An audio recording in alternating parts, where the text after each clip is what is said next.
With a name like Filet-O-Fish, what more is there really to say about this McDonald's sandwich? Turns out, a lot more than you'd expect.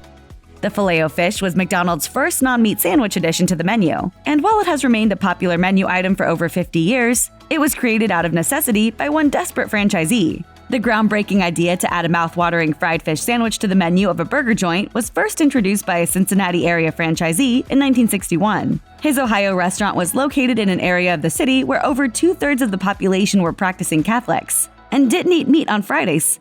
As a result, the burger sales dropped dramatically on Friday nights. He realized he was losing most of his Friday business to another area franchise that had a fish sandwich on the menu. He knew that he needed to act fast to be competitive and save his profit margin. And just like that, the Filet-O-Fish was born. If you were wondering about just what you're eating when you bite into your Filet-O-Fish, you're not alone, but you can breathe easy. The Filet-O-Fish is an evil cancer square created to destroy America. You may be quick to assume the fast food filet is a mishmash of questionable non-fish ingredients, but there's nothing artificial happening here. The first Filet-O-Fish sandwiches were made with halibut until McDonald's started using cod shortly after, in an effort to save money. These days, the Filet-O-Fish is made with sustainable Alaskan pollock. The one thing you can't deny about the Filet-O-Fish is its delightful aroma. What's the problem? It smells like fish in here. And it is a very delicious bun to go along with it. A major detail that sets it apart from its beef-based counterparts at McDonald's is that unlike the other sandwiches on the menu, the fish sandwich is served on a bun that is steamed, which makes the bread lighter and fluffier than the toasted buns used for most of the other classic sandwiches like the Big Mac. President Donald Trump opened up about his love for fast food on the campaign trail during the 2016 election. At a town hall meeting in South Carolina, he told CNN's Anderson Cooper that his favorite menu item at McDonald's is the fish sandwich, which he called the, quote, fish delight. In January 2019, President Trump shared his love for the fast food dish with the Clemson University football team, who visited the White House after winning the national championship. And I think we're going to serve McDonald's, Wendy's, and Burger King's with some pizza. Trump personally paid for a lavish fast food spread, which included a huge mound of Filet-O-Fish sandwiches. Filet-O-Fish lovers know there's nothing like that first bite into that hot, flaky fish yumminess. But no matter how delicious it is, odds are your Filet-O-Fish sandwich is pretty old. McDonald's employees weighed in on a popular Reddit post warning customers that because most customers order burgers, the Filet-O-Fish sandwiches tend to sit out longer than others. And if that information alone doesn't gross you out and make you just want to eat a homemade grilled cheese, some workers claimed in that same thread that the steamers that are used to warm your bun aren't exactly cleaned as often as they should be. Yum!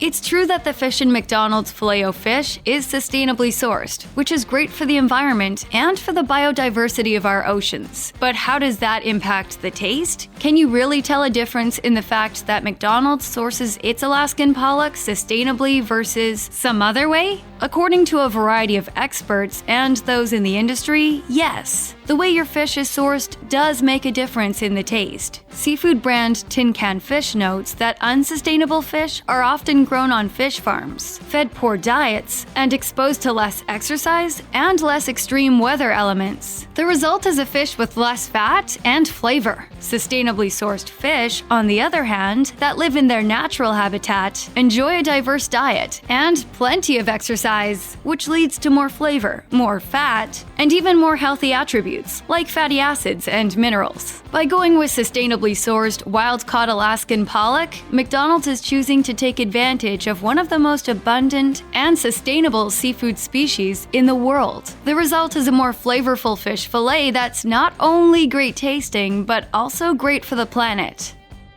Tartar sauce is pretty basic, but when it comes to McDonald's Filet-O-Fish, the tartar sauce used makes a big difference in the end result. Easy enough to make at home, your basic tartar sauce usually includes mayo or aioli, some seasonings, and add-ins like capers, pickles, lemon, or dill, depending on where in the world you are. Related to Eastern European tartar sauce, which is often enjoyed with fried seafood, tartar sauce is not only eaten with your favorite fried fish sandwich, but also with beef tartare. McDonald's tartar sauce is made with soybean oil, pickle relish, eggs, water, onions, vinegar, sugar, spices, and a few thickeners and preservatives. What makes the big difference for McDonald's tartar sauce? The chain's tartar sauce is actually made with real egg yolks and real herbs, like parsley, which gives it a fresher taste and a creamier texture. In fact, McDonald's tartar sauce was so popular at one point that in 2017, the brand decided to bottle and sell its tartar sauce in select countries, like Canada, alongside bottled versions of its McChicken and Big Mac sauces. Okay, so additives aren't always what you want in your food, but in many cases, additives are harmless when consumed in small, manageable amounts. To that end, there's one additive that you'll find in the McDonald's Filet-O-Fish bun that helps to give it that fluffy texture that so many Filet-O-Fish fans rave about. That additive is datum, and it's essentially a dough conditioner or emulsifier. On a scientific level, datum helps strengthen bread dough so that it more reliably expands and puffs up during baking, which results in bigger, fluffier buns and an overall finer crumb, as well as a better Filet-O-Fish for you. Unfortunately, datum is a relatively controversial food additive, even though it's approved by the FDA. Some consumers blame gluten intolerance-like symptoms on datum. For this reason, some brands have discontinued datum use in their products, including Whole Foods and Subway. However, for the time being, McDonald's is still finding it safe to use datum to make that Filet-O-Fish bread extra fluffy, extra steamy, and exactly what customers have loved for decades. When looking at what exactly makes a fast food item just so scrumptious, you can't just zero in at the individual ingredients. Things like size and serving style also influence your dining experience and can make or break your initial impression of a menu item. To that end, for many Filet-O-Fish fans, the sandwich's size really helps make the sandwich what it is. Because the Filet-O-Fish is smaller than, say, a Big Mac or most of the other sandwiches on McDonald's menu, it's not so overwhelming, just like its flavor. For those seeking something light, as well as easy on the stomach and the taste buds, the Filet-O-Fish is the way to go. On top of this, the smaller size of the Filet-O-Fish also results in a smaller price tag, which further adds to its appeal for many diners. It's golden, it's delicious, and at this price, it's the only way to go.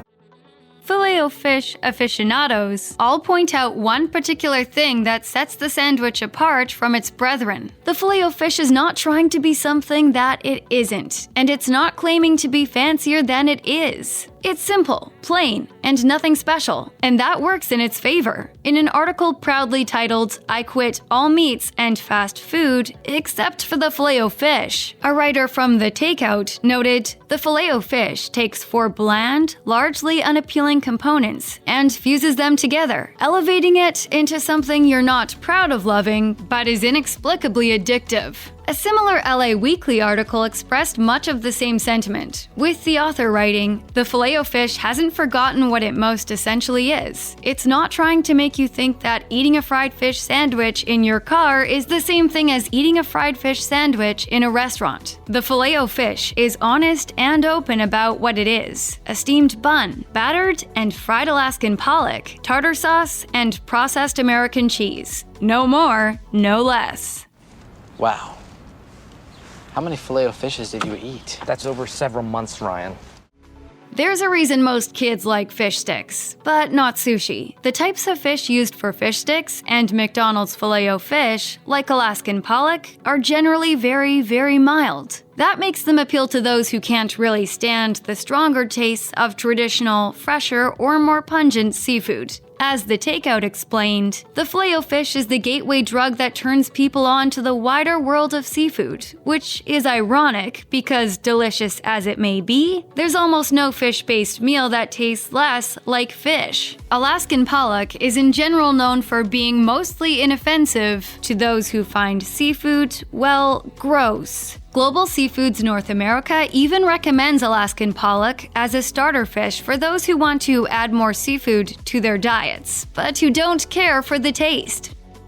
Another thing that McDonald's really has working in its favor when it comes to the Filet-O-Fish? textures. Unlike a Big Mac, which is pretty much soft on soft on soft, the Filet-O-Fish mixes a few key textures together to create one enjoyable experience. You have the soft, fluffy steamed bun, the crispy and flaky fish patty, the slick and partially melted processed cheese, and the dollop of thick and creamy tartar sauce. Yum! Don't think that texture is that big of a deal when it comes to creating an amazing food experience? That everything comes down to flavor alone? Well, think again. Food texture expert and author Ole G. Moritzen noted on the Splendid Table that, in blind tests of pureed foods, study participants can usually only identify foods about a third of the time by taste alone. Without texture, taste becomes a bit meaningless. So, even if you find the individual ingredients that make a Filet-O-Fish unappealing, once you add all four together, you could find that the overarching texture makes for a completely different experience than, say, just eating an Alaskan pollock patty plain.